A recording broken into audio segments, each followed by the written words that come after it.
Good day to you, and I welcome us on the first episode of Healthy Food Recipe and Longevity.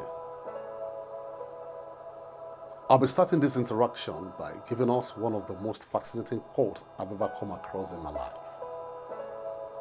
And that quote was authored by Max Lerner.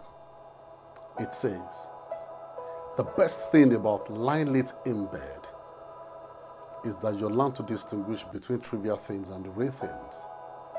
For whatsoever makes you move must prove its importance." We move because of the importance of the matter at hand. When matters are not important, we can be looking and be watching. But when it comes to the issue of your health and life, I don't need to tell you how important it is. I came across another fantastic quote by another guy called Neil Gaiman. And listen to what he said. According to him, "I've been making a list of the things they don't teach you at school. They don't teach you how to love somebody. They don't teach you how to be famous. They don't teach you how to be rich or how to be poor.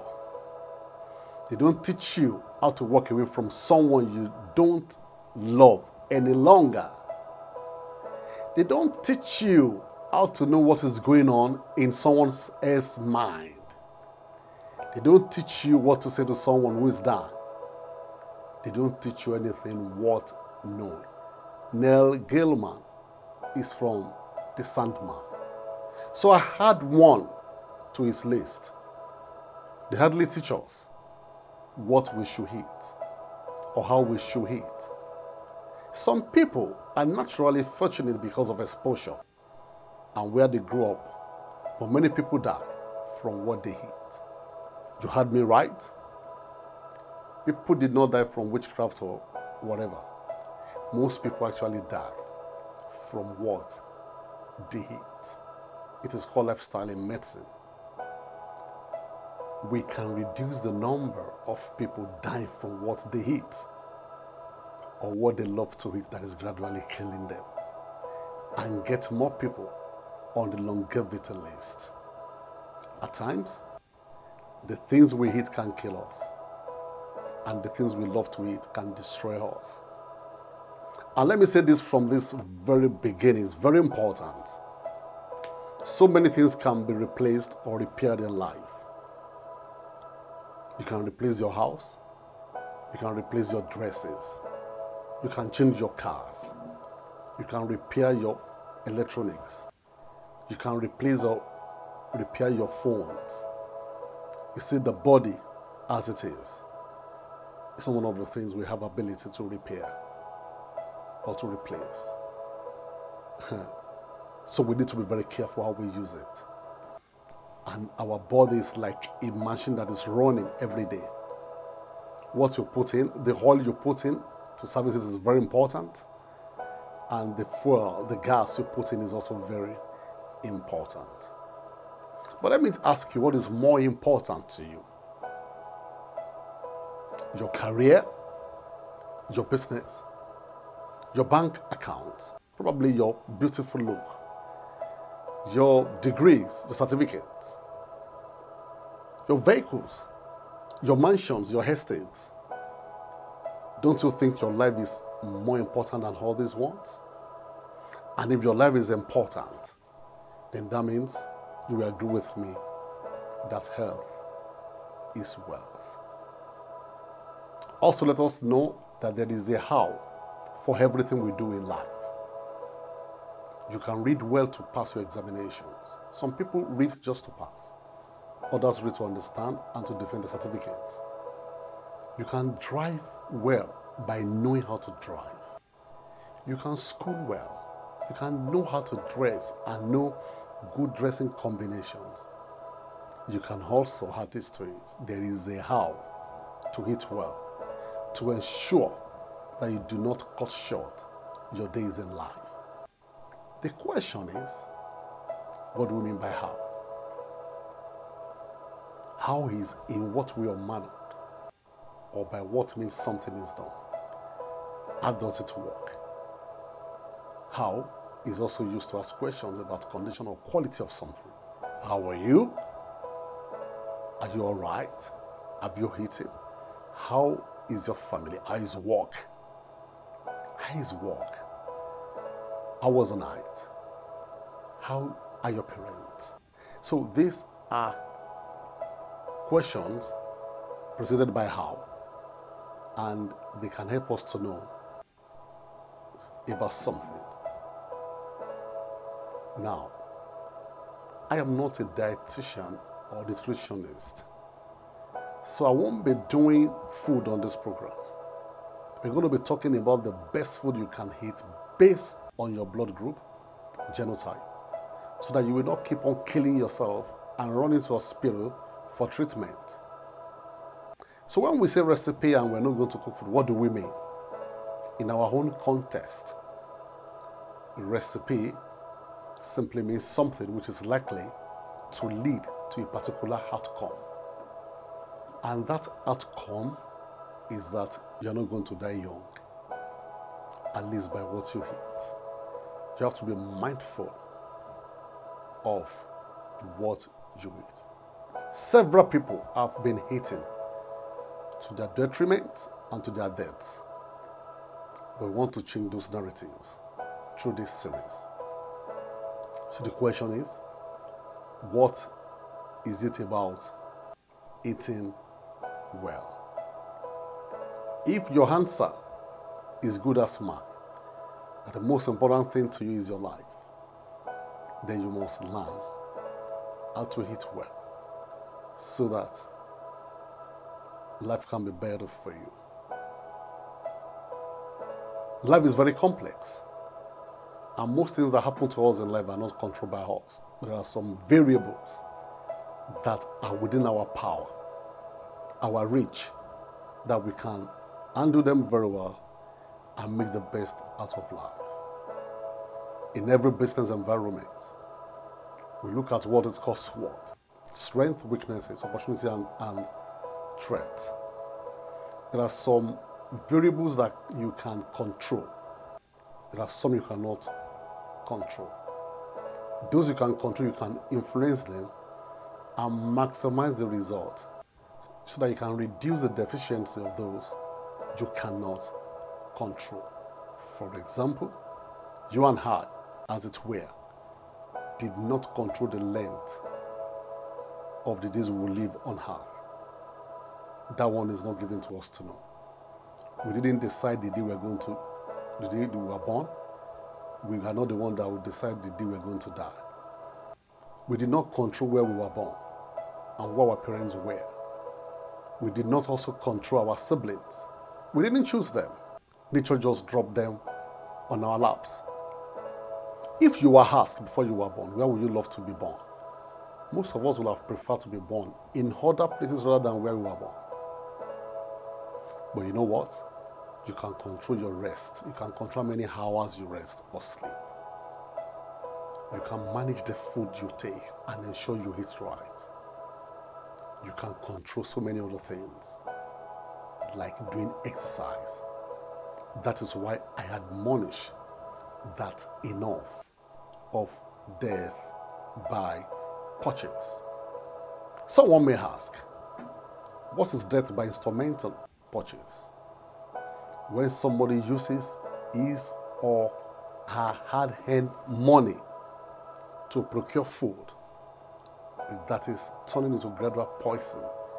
Because those food, as you take them into your body and they are not good for you, they turn into poison and they become diseases in our systems. So by this I mean, we need to stop using our hard-earned money to buy or procure food that is turning gradually into poison in our body systems. That is what I mean by death by purchase, when we use our monies to kill ourselves by the things we hate. And it's very important for us to understand that we can reduce this anomaly and stop rushing to hospitals to take other food supplements. The drugs you are given in the hospitals are also made from herbs and other food supplements. So we shouldn't use our hands to hit what will destroy us and go and pay to treat ourselves by people that have learned about the ailment that we have caused by our hands, rather than studying what we eat, knowing our blood genotypes and composition, and eating exact food that will go well with our body systems. You will believe and agree with me that these are part of the things we can control. You can decide on what to eat. You can decide on when to eat. You can decide on when not to eat. Because these are all within the purview of our control. When you have eaten things you should not eat, they tell you that you have been so indisciplined, then you need to go and remove it by doing exercises. You can avoid it. You can avoid that troublesome stomach that is giving you problems. I tell you. And so, I have a scenario for us here. For example, you work in an organization where there are meetings and conferences and big events, and everyone is expected to eat something during the break or during refreshment time. So the question is, who decides what we eat? And how do they know what is good for us? Most times, we all go to those events and eat along. Eating along means we eat what everybody eats or what is available for us to eat. This is one of the silent poisons, poisoning our systems. And we engage in them voluntarily or involuntarily. Why? Because everyone should eat something. But do we also know that everyone should eat what is good for his body? What is good for his blood type? This is one hill that has bedfilled our system and is not considered by decision makers when they order for food. They give us what they think we should eat. It is wrong to eat with everyone or eat what everybody eats. It is a gradual introduction of poison to our systems. A few years ago, I boarded flight with a medical student whom I engaged in a chat, a female medical student. I asked her, what will be your strategies? Or what will you do differently if you were made the Minister of Health, what we call Secretary of Health Secretary here? She was very apt to give me 4 points of action. This discussion happened almost about 15 to 20 years ago. And all the things she mentioned to me are still lingering problems in that system to date. She said, number one, a very good infrastructure for hospitals, most of which were and are still dilapidated, even with billions of dollars claimed every year to have been spent on those facilities and infrastructures. Number two, she said she will ensure that medical practitioners are well paid and well remunerated. This problem has led to the flight of medical practitioners from the country and the continent at large, with most of them practicing in Europe and the Americas and other parts of the world where they appreciate professionals. Number three reason was that she will ensure that treatments were prompt and available at every nook and cranny of the nation. This has become a great problem that even the presidents of some of African nations travel out and spend billions, government officials spend billions outside their countries every year for medical treatment with no medical facility even after 8 years in power. This is highly pathetic and it shows a high level of irresponsible leadership. And number 4, which is what is concerned, which our concern in here. She said she will close the knowledge gap between the medical practitioners and patients. According to her, many people do not have basic knowledge about their health conditions, and that is why this concerns us. One of the objectives of these videos, this series will be doing, is to educate laymen like you and myself on basic things we should know about what we should eat. After all, we are not all professional cooks, but we all cook somehow and sometimes, or at least with something that other people cook for us. I love to ask questions from those who know more than I do. I love to read books about anything I want to know more about or study. And I even learn from those. I learn from children. I even learn from mad people. I learn from foolish people. I learn from wise people. I learn from failures and I learn from successes. So I apply all these principles of learning whenever I'm writing a book as an author or when I engage in any study like this. But let me mention here that whatever you learn, you see or hear on this program is just for your information, because this series are not substitute for dependence or reliance on medical recommendations from your physicians, nutritional professionals, or health workers. However, it intends to inform viewers of the basic knowledge about eating well and eating healthily for longevity. Therefore, we shall not be held responsible or liable for any action or inaction that might emanate from the information you garner from this series. Having said that, wouldn't it rather be that we know that we cheaply buy what kills us gradually without knowing? Is that not funny? We buy things that kill us. It doesn't matter who is involved. At every phase of our lives, we found out that we keep on buying and we keep on eating things that are not good for our systems.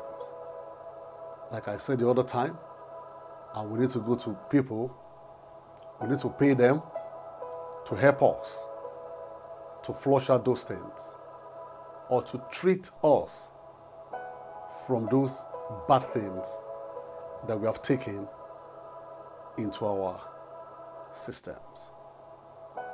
If we take charge of the things we eat, I can tell you our lives will be better for it. And that is why this information you'll be getting here are very, very important. We are trying to close the gap of knowledge so that you will not live like those people that have killed themselves. So let me give a background to this Eat Well series. Let someone somewhere will erroneously think it is copied from someone.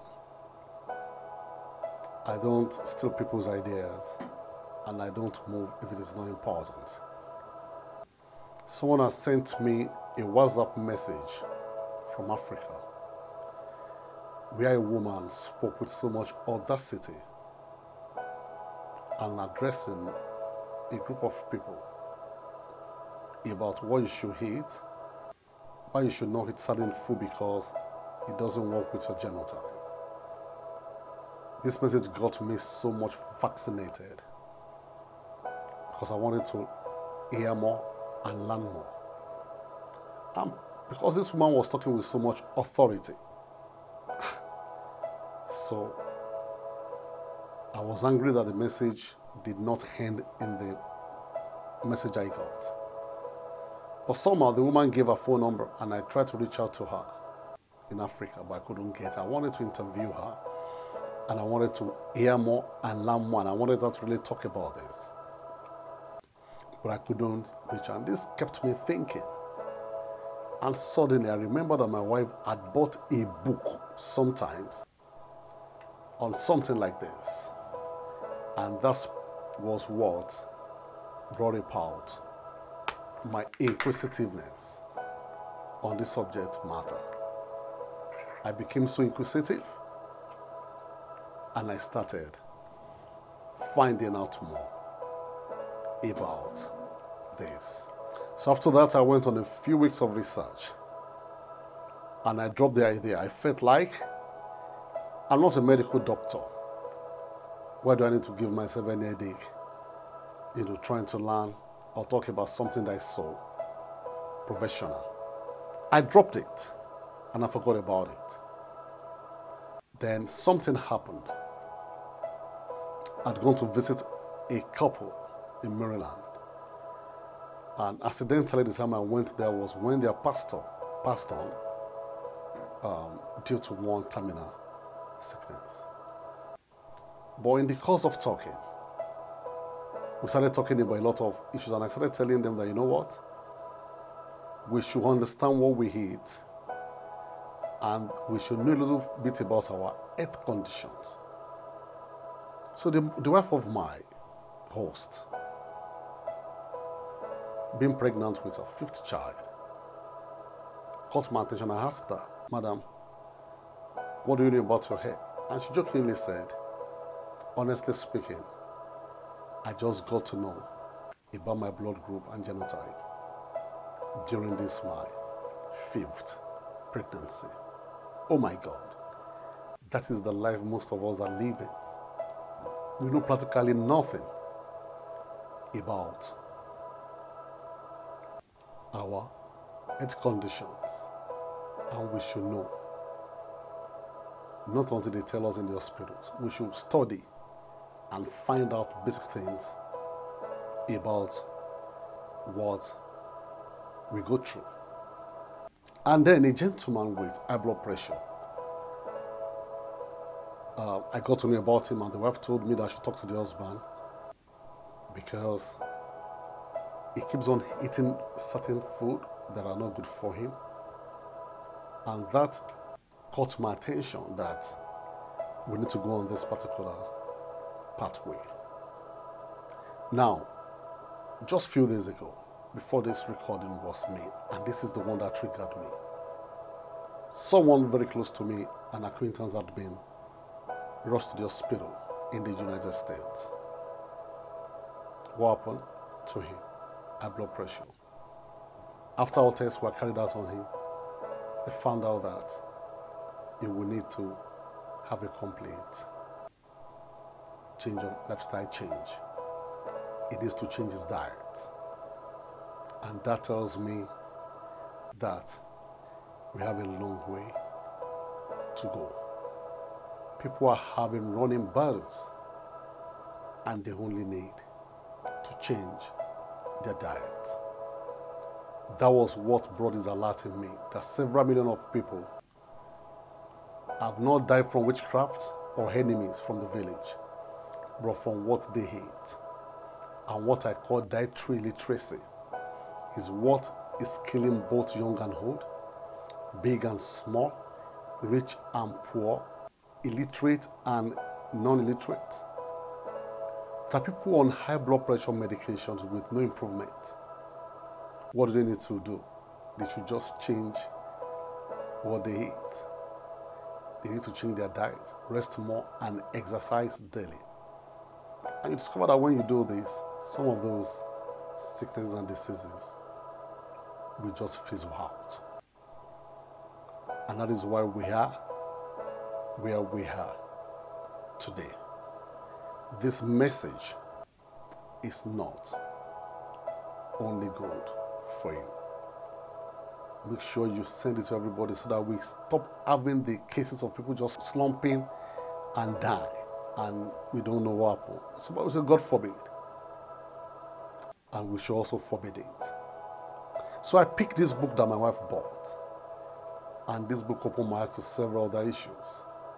I'm going to recommend this book after we finish the series. It's a big and voluminous book, but I think it is what everybody should read. And I can tell you, it's going to change everything about your life. 4 keywords will be important in our discussions from this point on. Number 1, you must be ready to learn. Number 2, you must be ready to do.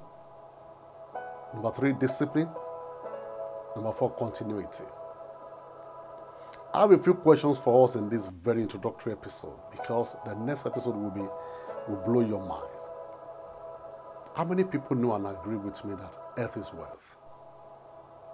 How many people will change their eating habits and diets for the good of living well in life? Would you rather have a rethink when you discover that you are gradually buying death with what you eat and with your money? If you understand your eating habit is bad and detrimental to your health, will you change? Do you believe that prevention is better than cure, especially in issues of your health? I leave us with this final quote. Self-care is one of the active ways that I love myself. When you can, and as you can, in ways that feel loving, make time and space for yourself. This quote was by Tracy Elliott Ross. Thanks for your time. I hope you will share with your contacts. I'll see you in the next episode. Thank you. Bye.